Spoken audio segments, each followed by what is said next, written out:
Sur le plateau pour nous parler, pour revenir sur l'affaire de la tentative d'empoisonnement du chef de l'État. Est-ce qu'il y a de nouveaux développements? Je vous remercie, monsieur le journaliste. Il y a de nouvelles évolutions dans la procédure. Le juge d'instruction saisi par le procureur de la République a remis en début de soirée hier les deux mandats d'arrêt internationaux.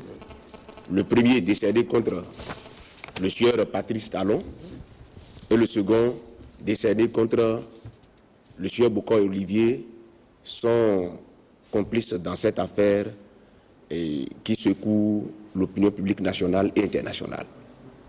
Et si je suis sur ce plateau, en dehors de ces évolutions, sur le plan procédural, je voudrais que vous me permettiez, monsieur le journaliste, de revenir sur quelques précisions concernant ces faits. Parce que, après le passage...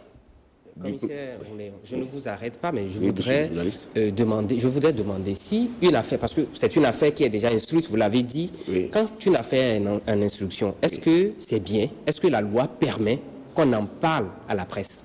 Je vous remercie. J'ai écouté déjà certains avocats bien payés par Patrice Talon et sa bande, le terme est mesuré, dire qu'on ne devrait pas revenir sur certaines affaires déjà en justice. C'est vrai. Ça, c'est les dispositions de l'article 11 du Code de procédure pénale. Oui. Mais tout de même, comme le disait un grand juriste français, je cite, plutôt périsse un principe que périsse l'État. Et un autre commissaire du gouvernement français de dire que lorsque la maison brûle, on ne va pas demander l'autorisation du pompier avant d'envoyer le juge. C'est pour vous dire que dans cette affaire, je ne voudrais pas que l'enseignement biblique se confirme. Parce que dans la Bible, il est écrit que le mal profite de l'ignorance. Et ceux qui sont concernés par ce dossier ont commencé par faire de la désinformation et de l'intoxication de l'opinion publique nationale et internationale. C'est pourquoi j'ai souhaité revenir sur ce plateau sur le résumé des faits. Je ne serai pas très long, mais permettez-moi de vous dire, monsieur le journaliste, que le sieur Patrice Talon a fait l'objet de plusieurs dossiers judiciaires engagés sur plainte du gouvernement par le parquet de Cotonou et donnant donc habilitation au commissariat central de la ville de Cotonou de procéder à des investigations. Mais il s'agit de grands dossiers et nous sommes allés pas à pas pour éviter toute précipitation. Ce qui a fait qu'à ce jour, on n'a pas encore déféré les personnes concernées au tribunal de Cotonou. Mais pendant que la police s'affairait à mener ces investigations, le sieur Patrice Talon a juré, et ça on peut le prouver par les faits, a juré d'en finir physiquement avec la personne du chef de l'État. Et pour ce faire, il a réussi à prendre langue avec... Quelles sont les preuves que vous avez? Parce que c'est des affirmations graves là que vous... Est-ce que vous avez des preuves matérielles que de telles affirmations ont été faites par le sieur Talon? Je vous dis que je ne suis pas là pour enflammer le pays. Je suis gardien de la paix. Et ce que je suis venu parler à mes compatriotes, je suis venu leur dire de se calmer. Parce que, vous ne connaissez pas encore les implications de cette affaire-là. Monsieur le journaliste, pensez que vous et moi, nous serions encore assis ici en train d'animer cette émission aujourd'hui si le chef de l'État était décédé le samedi dernier dans la nuit? Je vais vous donner un exemple, s'il vous plaît. S'il vous plaît. Comme vous avez des faits à donner, revenez sur les faits. Est-ce que vous pensez qu'on s'amuse avec la vie d'un chef de l'État? Je vais vous donner un petit exemple avant de revenir sur les faits. Les ministres du gouvernement sont allés dans le nord du Bénin pour travailler. Est-ce que vous savez que ces ministres ont été renvoyés par les populations? Parce que les populations ont exigé des explications par rapport à cette ténébreuse affaire.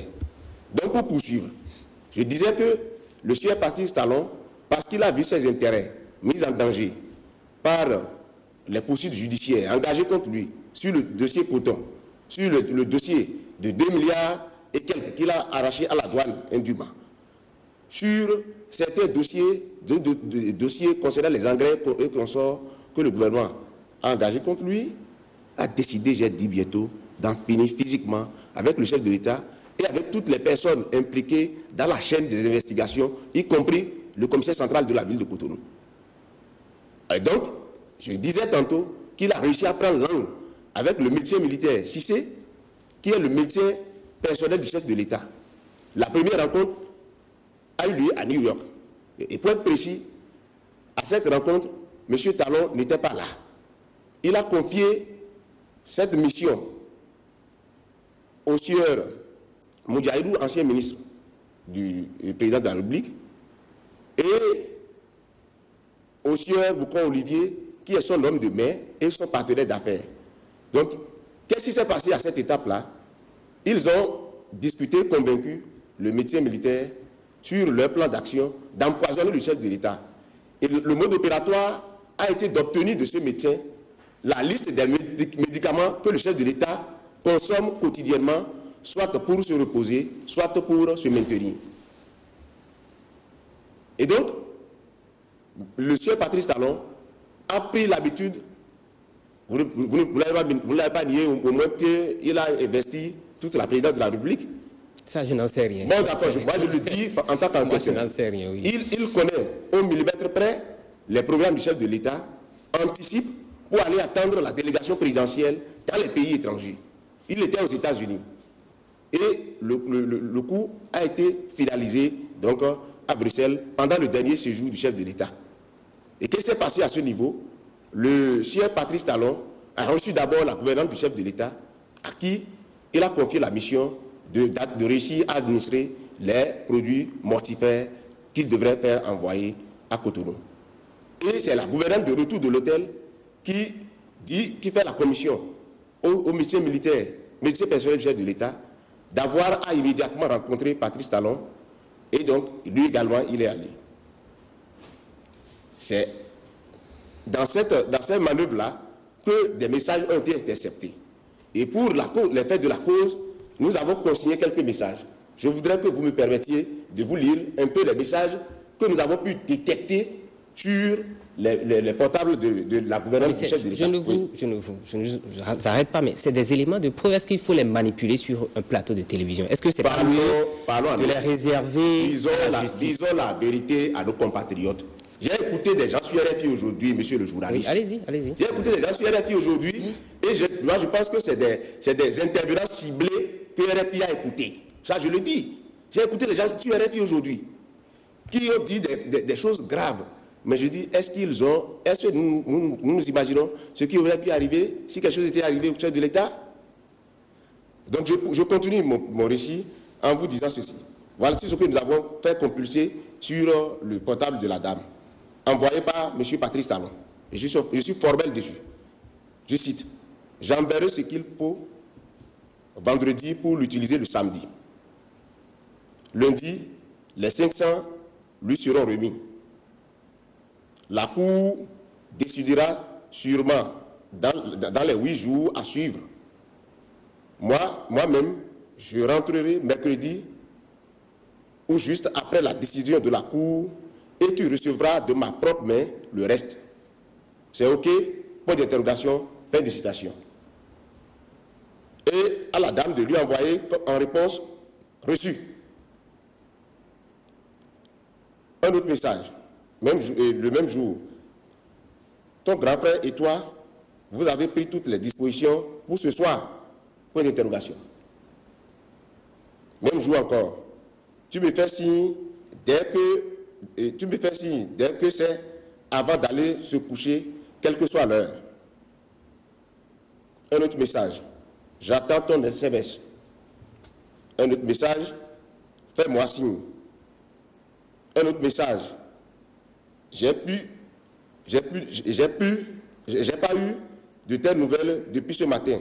Quelle est la situation? Message du même jour. Il dit, bonsoir Zoubé, ça va? Et le procès verbal de l'huissier des OPJ ont consigné les différents numéros qui sont échangés. Donc, comment il a convaincu la gouvernante du chef de l'État? Il a travaillé psychologiquement sur la gouvernante comme sur le médecin militaire en leur disant qu'il avait tout l'arsenal pour faire exploser l'avion du chef de l'État. Et que la gouvernante et le médecin militaire ont donc intérêt à collaborer pour ne pas mourir bêtement. Et qu'il est sûr qu'il va réussir à le faire. Or, qu'ils ont une autre possibilité, c'est celle de prendre de l'argent et de faire administrer des produits mortels au chef de l'État. Voilà les faits. Et lorsque la police a intercepté ces messages, la police a pris ses responsabilités. Et j'ai fait interpeller, dès le samedi matin, par le service de la police judiciaire du Conseil central de Cotonou, l'ancien ministre Moudjaïdou, qui n'est pas allé par 4 chemins pour avouer les faits.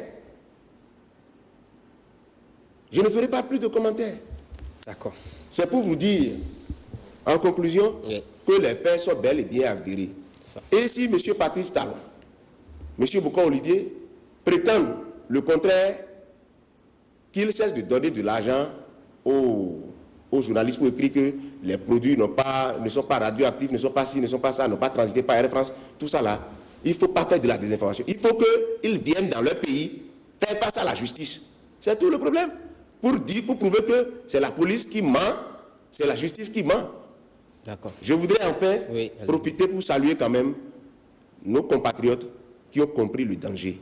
Partout ça s'est passé, au Rwanda, au Burundi, au Zaïre, même en Europe, où ça s'est passé, où le président de la République est mort dans des conditions floues. Ces peuples peinent à avoir de la paix. Nous avons notre paix, ne faisons pas revivre au Bénin la République de 1963. Merci, voilà. Commissaire Louis-Philippe, donc pour votre intervention.